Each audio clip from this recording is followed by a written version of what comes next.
What's up, everyone, and welcome to the Real Ones Canes podcast. He is Brandon O'Doy. Follow him on the socials at Brandon_O'Doy. I am Brian London. Follow me at Miami Radio Base. Hey, do us a favor.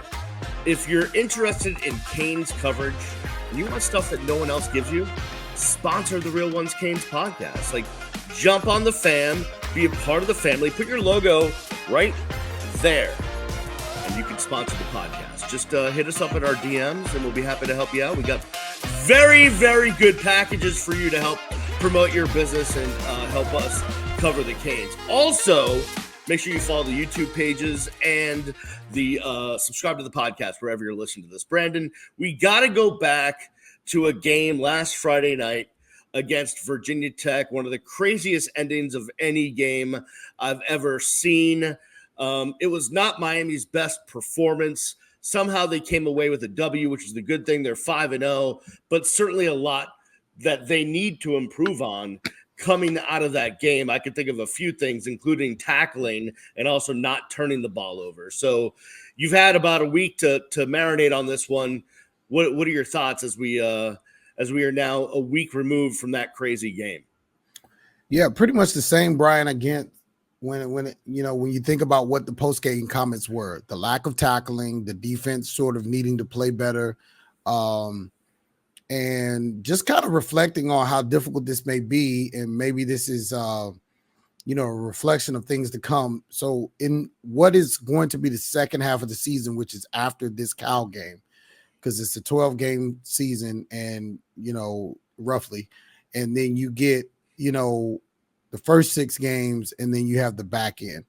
The back end of this schedule is significantly more difficult than the front end because the back end of this schedule contains a rivalry matchup at home, what's currently an undefeated Duke, and a road matchup to Georgia Tech, which you lost to, in a very kind of, funky way, in probably your toughest game of the year, which is Louisville. So if you can clear this at Cal, funny game as far as how your body feels on the road in a completely different time zone, 2 to 3 time zones. I don't know which counts for what. Is it 3 time zones, or is it you're going 2 time zones over? However many, you're 3 hours behind what you typically are. If you can clear all those hurdles, traveling, jet lagged, reorientation, if you can clear all of that and get to 6-0, now congratulations, you're on the second half of your schedule. And oh, by the way, your defense is sort of, in some frustration mode, and you're losing guys to injury. So there's some things that have to be cleaned up. And I think that the one good thing that took place with this close win against Virginia Tech is anybody who's sort of drinking the Kool-Aid that this, Miami was just going to run in and just bulldoze everybody, kind of got a wake-up call. And I think there's some people inside the locker room at Coral Gables who got one too. And I don't think that's a bad thing. Yeah, so definitely a wake-up call. Definitely a wake-up call. Miami did not play their best football, especially on defense. Now, they were getting nicked up. There were guys, they were having to play a lot of backups. But, really, there's no excuse to bad tackling. That's just fundamentals, right? It's one thing if they were out-schemed. It's one thing if that they were just totally overwhelmed coaching wise and just weren't prepared. That wasn't the case. They just couldn't get guys on the ground, especially the running back. Now, Mario talked about this kid's running style, and he's low to the ground, and he's hard. You can't arm tackle him and all this stuff. And I get all that, but it's still disconcerting, right? I mean, because you just don't want to see the fundamentals be something that you have to worry about. And if you're really going to be a great team, you can't worry about fundamentals. That's not a thing that can happen to be great, at least in my point of view. Yeah, no, good teams take care of, the basics. And I just think that we'll learn more about. I'm anxious to see, even though I don't feel like staying up and watching this game until the wee hours of the morning, but I'm anxious to see how Miami responds to not playing their best.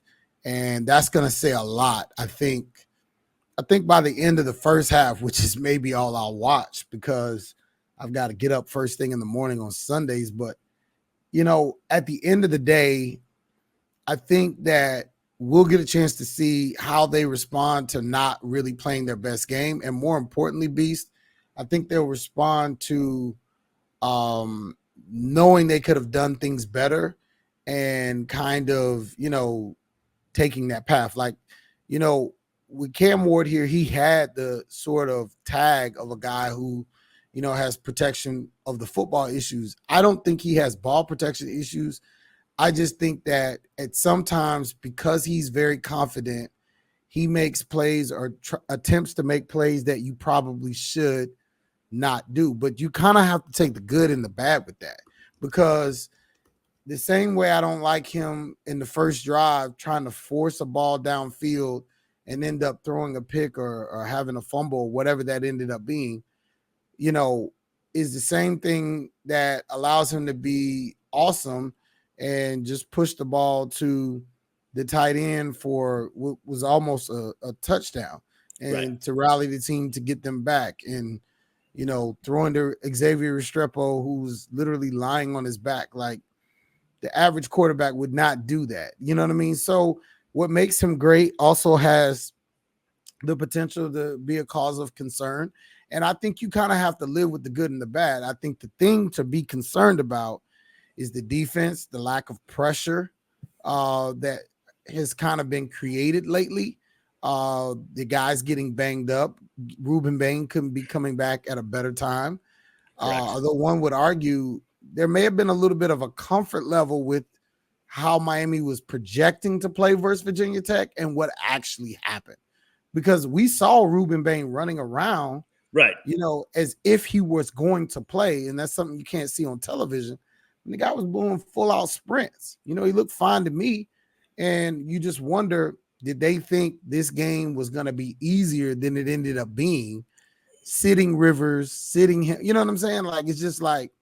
Well, let me ask you this question. Well, we don't know the answer, but I was going to guess, and sorry to interrupt you, mean of me.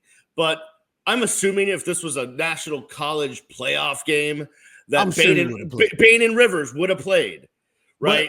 But I get that. Like, again, that's the part of the wake-up call. Like, we're not good enough.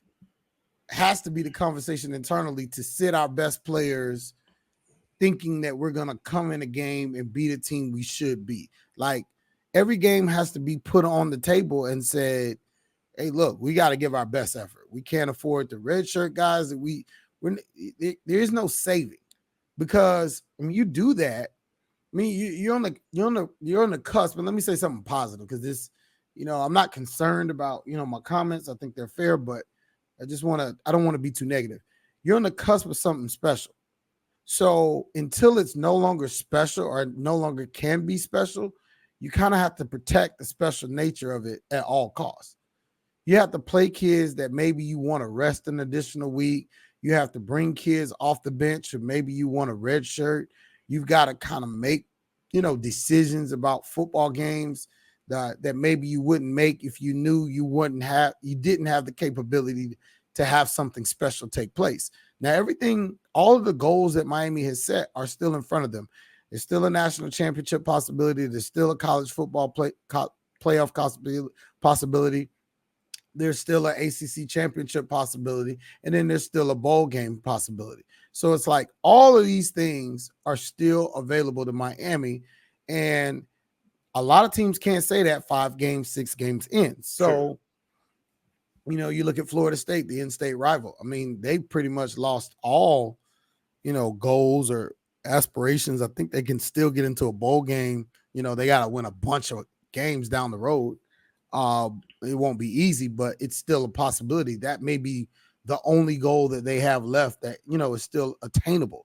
And so I think overall it's just, I mentioned what I was concerned about coming out of the defense. Tackling wasn't quite one of them, but then that became sort of, glaring. And there's some coverage issues, especially with the no huddle. Tackling only adds to that. And then you got depth concerns. And we saw, Brown, he walked, he didn't walk. He scooted by us in the media, in the media booth. And it's just like, this guy's on a scooter and a big boot on his leg. Yeah. It's not conjecture. We saw him. Yeah. And so I don't know how quickly he comes back. So it kind of is what it is out there. You look to see if you're going to see, Jalen come back at safety. And if not, you're going to see Markeith Williams, and you're going to see, Mish Powell. I think is as good as Mish has played. Last game probably has to be the worst game maybe of his career. I mean, he really had a tough game, and I don't know enough football to know was he doing everything right and just wasn't getting help in spots. I don't know, but it just looked like he was off kilter. And we're gonna have to see more Zaquan, obviously, if they can't find more help at safety. Yeah, and I like Zaquan, because one thing about Zaquan, he ain't gonna be missing tackles like that. Like he loves to hit, he loves contact. But how much of the defense does he actually know? You know what I mean? And can he be trusted?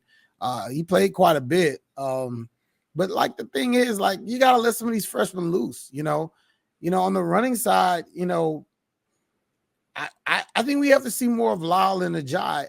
And I'm sorry, 28. I think we've got to see AJ more Allen. of AJ Allen, and I just think that they've had the most success running behind this offensive line. And Mark Fletcher's a bruiser. He's done really well, especially down on the goal line. And Damian Martinez, I mean, he's had some glimpses, but I don't know. I like the way 21 and 28 are running the ball, and it'll be interesting to see how Shannon Dawson sort of plays with the lineup, him and Coach Matt Burkett, and what they're going to do with the running backs. But I think Cam will still be Cam. I think he just does so much well. I like the fact that he ran his way back into control of the offense. He doesn't do a lot of that, and he can. And I think that that's a smart go-to when things may not be going your way. You're forcing balls a little bit. You can kind of recalibrate yourself, pick up first downs, keep drives alive, and then make good decisions in consideration to, protecting the football and moving the football downfield. So credit to him for adjusting. There's talk that he made this big speech at halftime showing his leadership. Haven't been able to confirm that, but it wouldn't surprise me. This kid's different. I was able to see Shedeur Sanders and compare them. There are a lot of similarities, but, I won't say one's better than the other. They're both really darn good quarterbacks. And, Miami's fortunate to have a guy like that, because it does make a big difference. I think they, if the they work out together in the offseason, along with Drones, the kid of Virginia Tech. But if you want to compare Shedeur and Cam, they both have that X factor that it goes beyond just playing the position of quarterback. They both make things happen, and you're not sure how they just made that happen. They both have a ton of confidence. I mean, Shedeur is a little bit more, gregarious and loquacious with, his presentation, especially post game. But I think they both have a confidence level that is sky high. They think and I say this in a good way, like they think they literally can walk on water. They're not. No lead scares them. I mean, they're very impressive in that way. And Miami is super, super fortunate. I mean, you go back and look at people like FSU and think of how they feel when they had Cam Ward on campus and it was a possibility. Think about how different that team would be with Cam Ward instead of DJU. And, these are what make you what you are worth, the value, because essentially, he's changed the projection of the Hurricanes in this season, but certain things have to be fixed.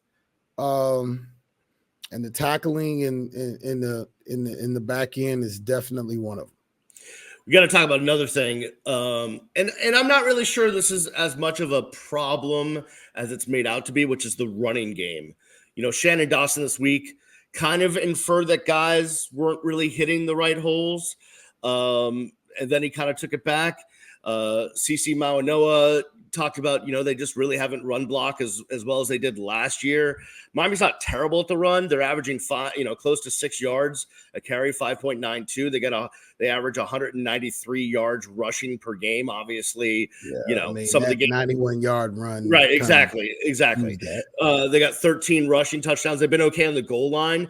The question is whether you believe that if there's a game where they have to go to 3 yards in a cloud of dust. They've got to waste clock. They've got to, do that thing where they have to run the ball.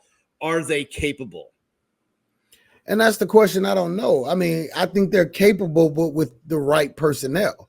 That's what I'm saying. Like what's been shown to me, and I don't know if you can even trust it because it's at different points during games, is that Allen and Lyle have a little bit more of a generation, back there, when they're getting the ball, but they play later in games, and correct. You don't know if that's on purpose. I've been told it probably is based on just those are the quicker guys, and like it's like when you're tired and you kind of don't want to do this anymore, and then now we're throwing our best runners out there, and you have to go chase them to kind of break your back. And I think that's sort of what led to Lyle popping that 91 because USF was kind of like done. And then it was just like, okay, now you run your fastest guy out there. Like we're not running and tackling him in the fourth quarter. Like you've been, beating on us for 3 quarters. Like we're not going to do this. And if you look at, Allen, a lot of his bigger runs come in the fourth quarter. Right. So it's kind of like roles have been carved out, and you can almost see like the roles, sort of defining themselves. I think more people want production, but I mean, I just don't think that's the identity of this offense. I mean, it is an air raid system. And Coach Dawson is going to run the ball. I mean, he's going to throw the ball. I think you should always consider running the ball on first down. It kind of, it only is an issue when you start missing throws. And, because when you're moving the ball with the pass, it almost feels like a run. It just doesn't even make a big difference. I'm going to just make an assumption that Mark Fletcher is not 100%. I don't know anything. We don't know anything, but I wouldn't assume that. I think, but the thing is I think what Kiko said or what CC said, I think there's some truth to that. I don't think they're blocking the run as good as they were last year. I really think that that's true. I think that this is a pass blocking, and I've said that on this podcast. I think this is a pass preferential O-line unit, and they can run in spurts. But to your question, can they run if that's all they're given? I don't know the answer to that being yes, but I can't say no. I can't say yes yet either. But more we'll find out. And the thing is, I've always said Mario Cristobal and Alex Maribel need to be given the benefit of the doubt on all things offensive line. I think if there's some inefficiencies there, they're looking at those inefficiencies and saying, we got to get better in the run game. So I'd like to see what a season worth of development and working on technical things. I heard Brian Kelly say something on the Paul Feinbaum show that his team is now pretty much presented on like the lineup they're going to use. And now they're pretty much clear on what plays they want to run and who does what well.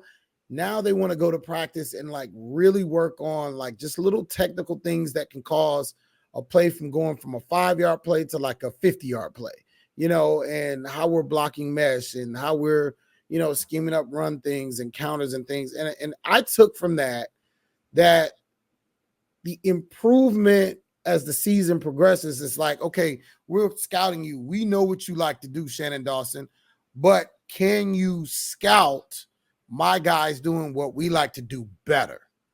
And the answer to that is not really, because if you do something consistently, you're having success and you improve on doing it, even though it's coming, I mean, can you stop it? And that's kind of where Miami has to get to, because I think this offense is going to have to score way more points. Like it was kind of concerning to, win a game 38, I think it was 35.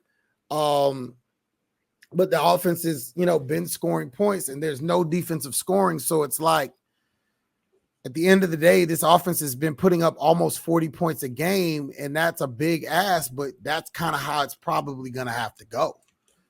Yeah, you and I have been sitting in the press box waiting for some miracle to happen, for there to be a special teams touchdown or, maybe a defensive touchdown. And that just hasn't really been the DNA of this team so far this year.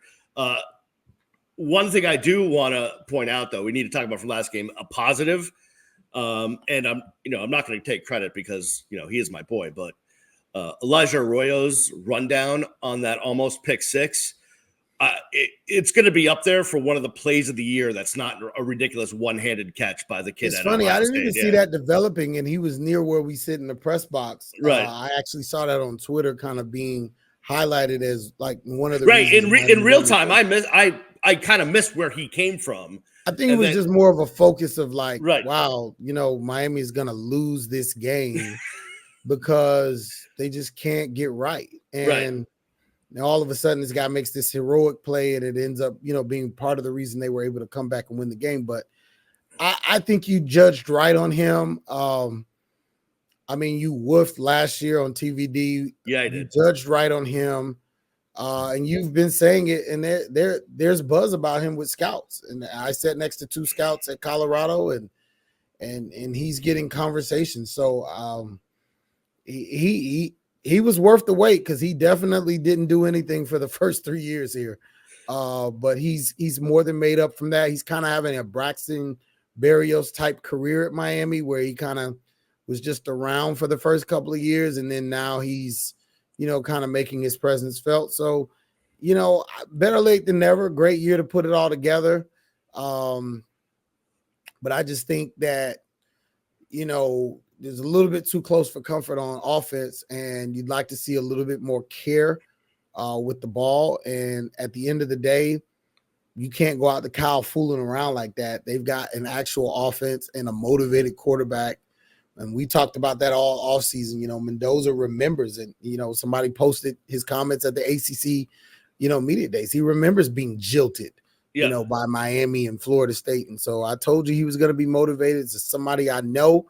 He's going to be at home. There's game days there. It's going to be a huge game, probably one of the bigger games they've had, in a long time at Cal. And, Miami has to be ready to play.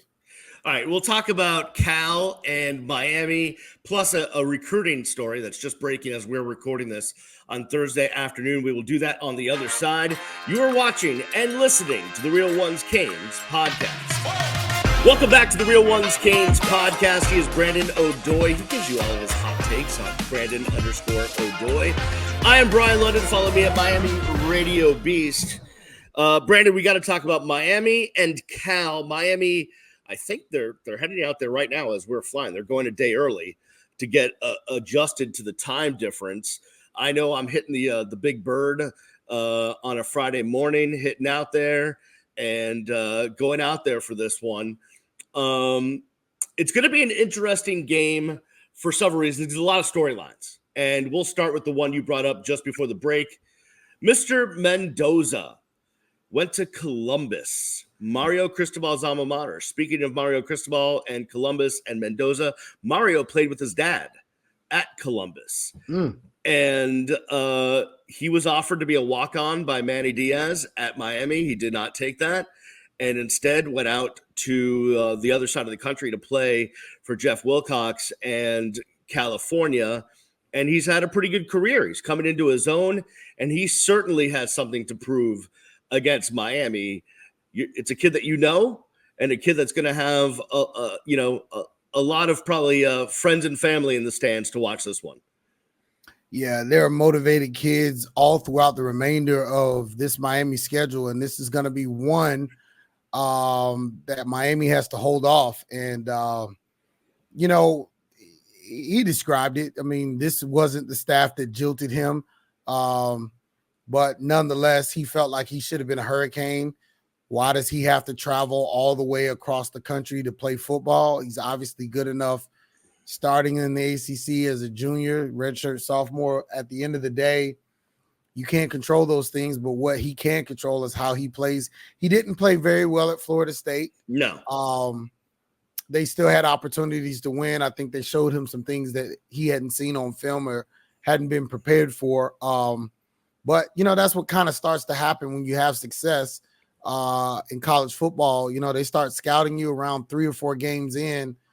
They kind of know what you like to do, and you know, good coaches can dial that up. People have to understand, you know, Florida State is still a dangerous team. How dangerous we'll find out when they play Clemson on Saturday. But you know, they have real coaches. They have kids that can play football, and they're not going to lie down. So you got Miami visiting Cal, a very motivated Mendoza, a very athletic team, probably one of the most athletic team they've had. Cal's doing a lot better, you know, with their recruitment, you know, in the transfer portal. You know, it's a great school academically, so Yeah, it is. possibly have relaxed some of the requirements, you know, academically to be able to compete, because that's probably something that they had not been doing.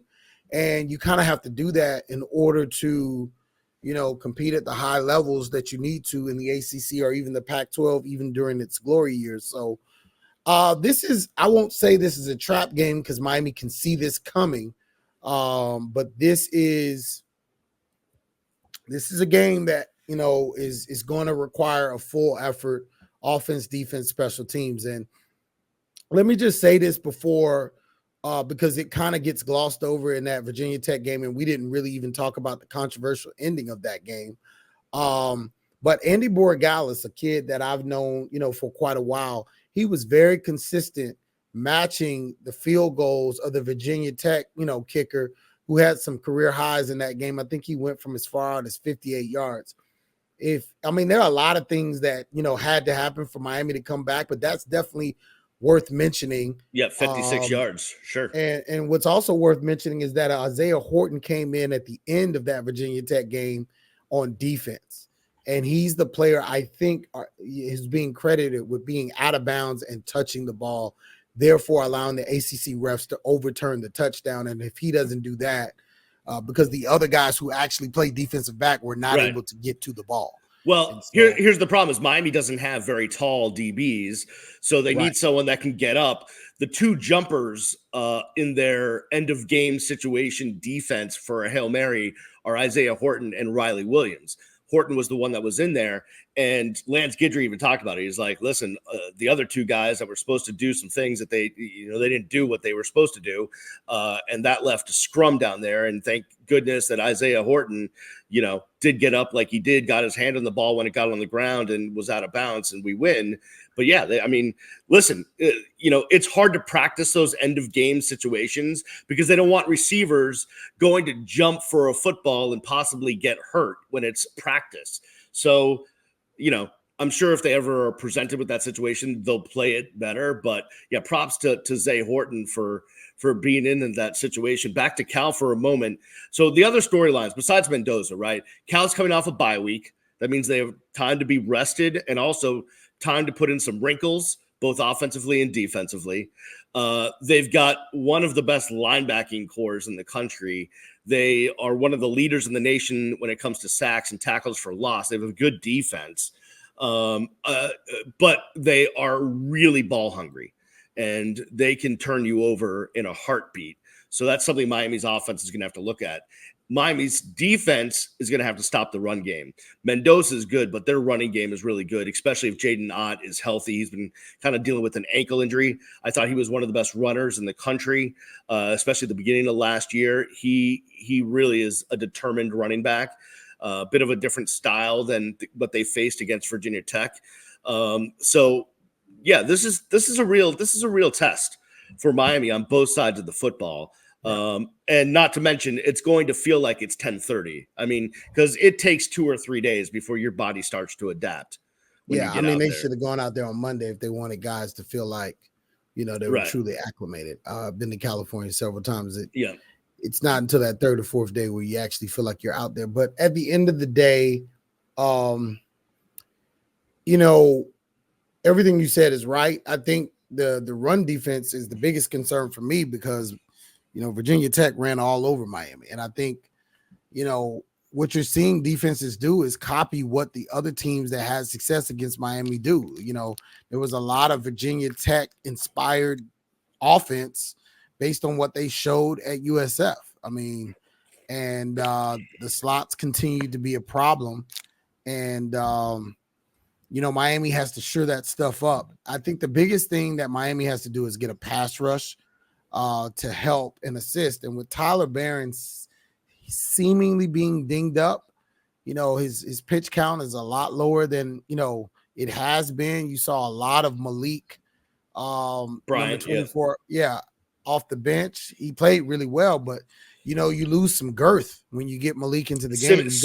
I think Simeon Barrow got nicked up as well. So you got Simeon Barrow, you got Barron, Bain didn't play. Mesidor is not what he was as a sophomore, and it's just I think Moten had a fairly decent game. Yeah, not bad. But the D line is not kind of what it was against Florida, and that's kind of the concern because you knew the back end was going to be the area of concern on defense, and that's fair because they were going to be young. You lose Cam Kitchens, James Williams, these guys play in the NFL, so you knew that there were going to be some growing pains.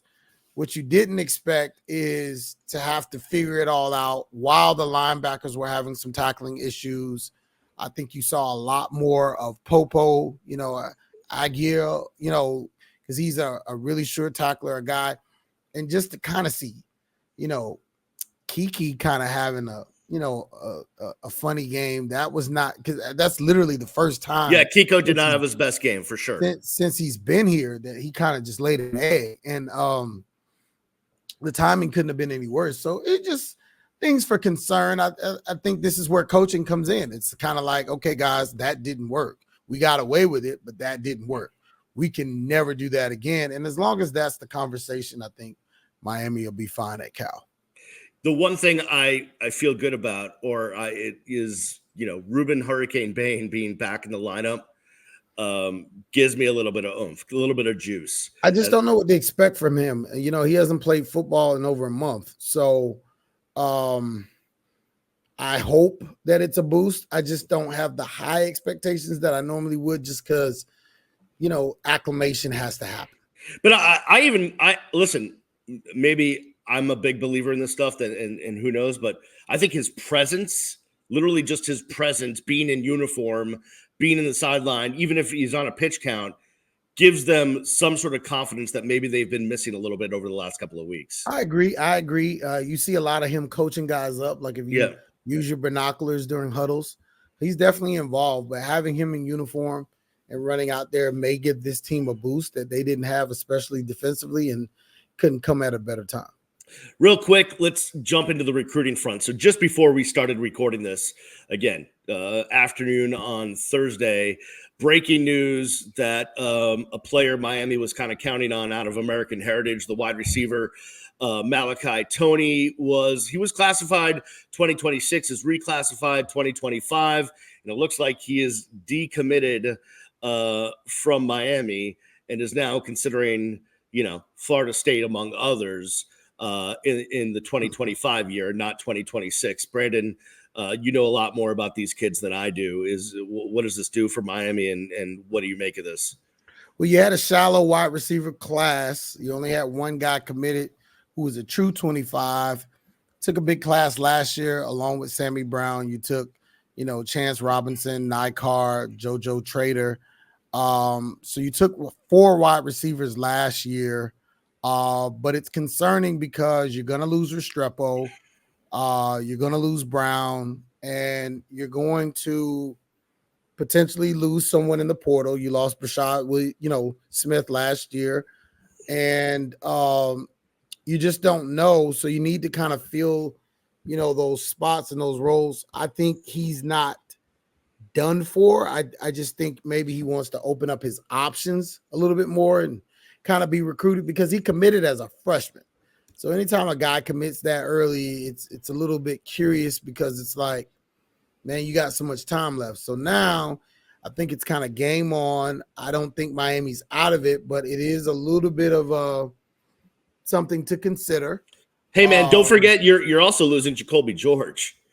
I forgot about George. So you're losing George, Restrepo, Brown, and I mean, you might as well put this out there. If Horton has if he continues on this path and and has a pretty good season, he might bounce. So you could lose your top 4 guys,